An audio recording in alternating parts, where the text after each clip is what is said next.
Right, I'm back again. Talking about a few sort of memories. I was thinking just now, I've been working since I was 14, luckily, from school. And I'm a qualified butcher by trade, and I started off, I was offered a job in a butcher's. Now you got different types of butchers. You got the high street butchers, which are normally family owned and run, which they still are today. But when I started, there used to be a big chain of butchers, Dewhurst's butchers. You don't hear them today. I think they're finished or sold out or something.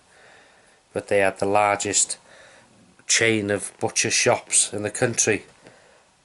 I don't know, 1,000, over 1,000 shops. But I worked in Quicksave Butchers, and Quicksave owned the building. Coleman's owned the franchise of the butchers, and then you had different people like Perrins owned the business or leased the business. It was a funny setup, but anyhow, all I was interested in was doing my hours and getting the money. And then Quicksave was the biggest supermarket, or largest, in the country. Bigger than Tesco's and all them. And Quicksave was started by it was either two brothers or two friends in Prestatyn, and that's where the head office was for Quicksave in the whole country, Prestatyn. They started off with a wheel cart or wheelbarrow selling fruit and veg, and then they built up and bloody had done well.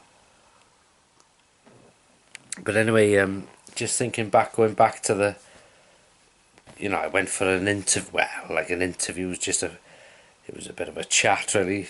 Do you want a job or what? Yeah, go on then. We'll start next week. But then Quicksave opened. It was late night.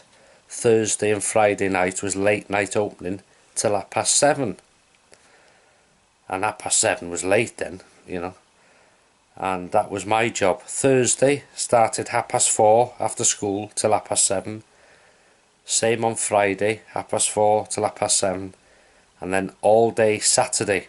I used to earn about 20 quid or something around there. 18 to 20 quid. It wasn't a lot of money, bloody hell. But it was a lot then. I was single, living at home, no keep then, because I was earning little money and I was starting off. And then I loved the job, but I tell you, when I left school, I was coming up to leaving. I remember the butcher himself.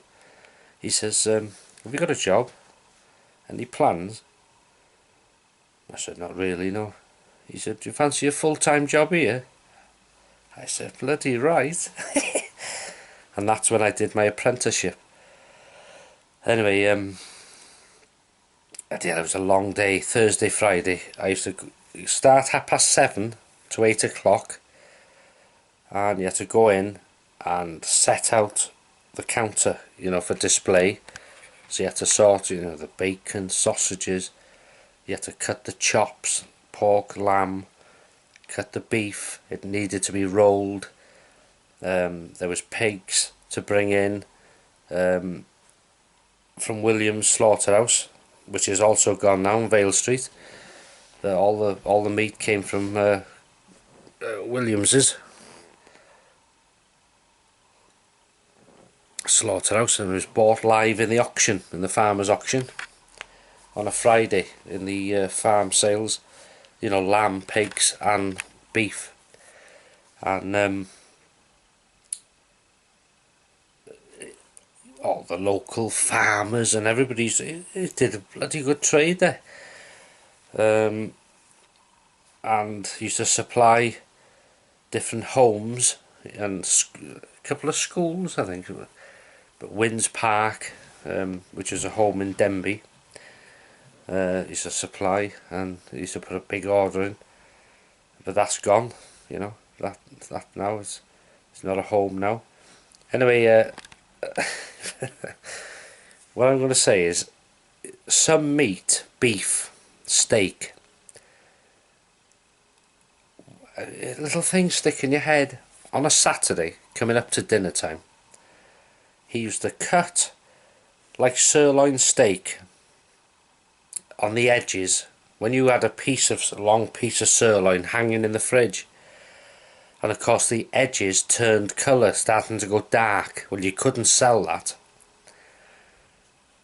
But beef, the longer it's hung, when it's turning black, it sounds disgusting and it looks disgusting, but it's turning black, you can't sell it. So you either cut it off and throw it away, which we didn't, and what we used to do was put the end pieces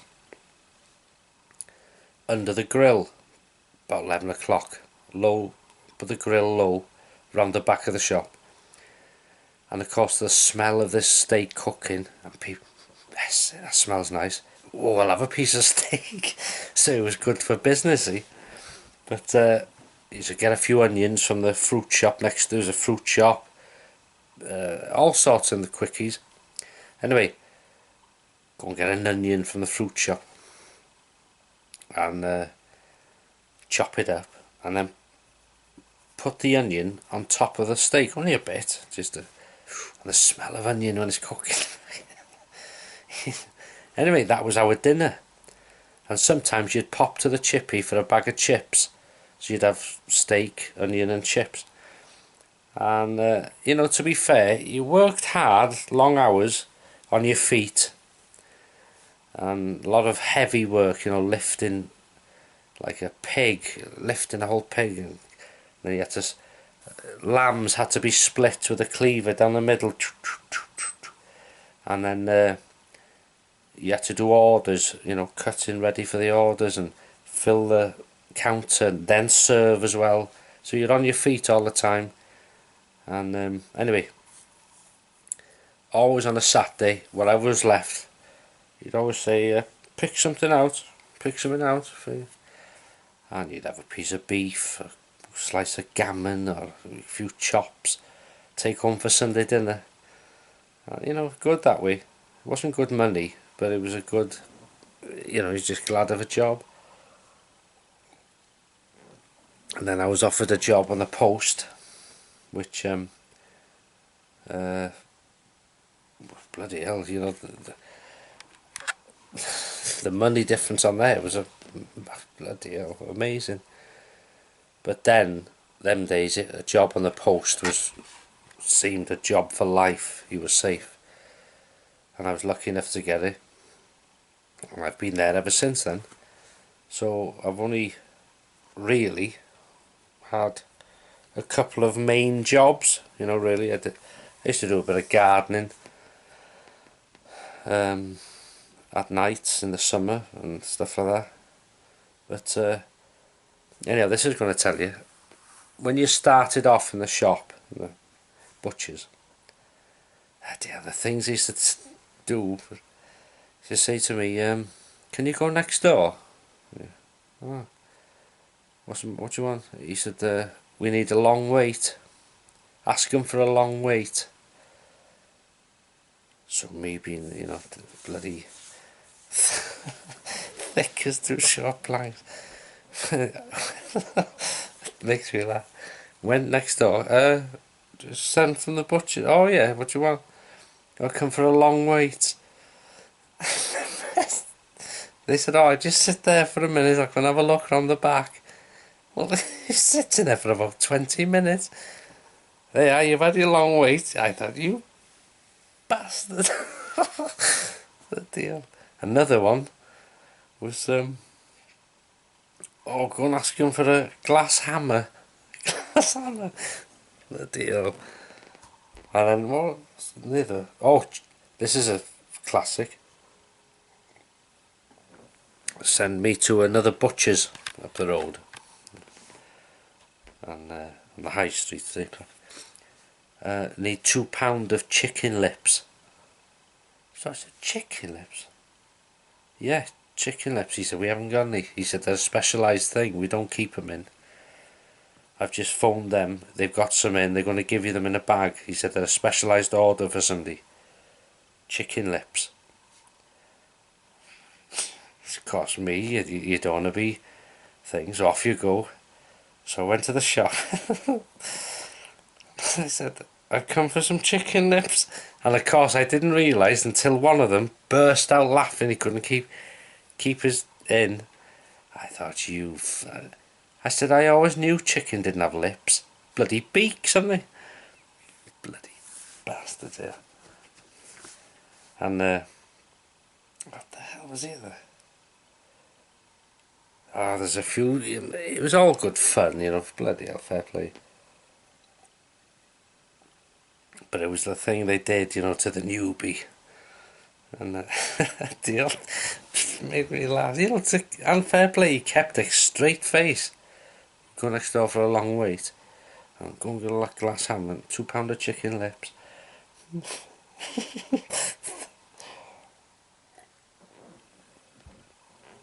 Well, there was another a few bloody things. And I tell you what, used to carry a tray of meat orders into town for different, you know, like a cafe or a restaurant or whatever, pub. Christ, it was heavy, you know, bloody was heavy. I had to do it, and I had to stop halfway and put it down and get my arms back and lift it up again, and bloody hell, hard going. But good days. Bloody hell, that seems it seems like yesterday, but it's so long ago now, isn't it? Time goes. Good old days, them.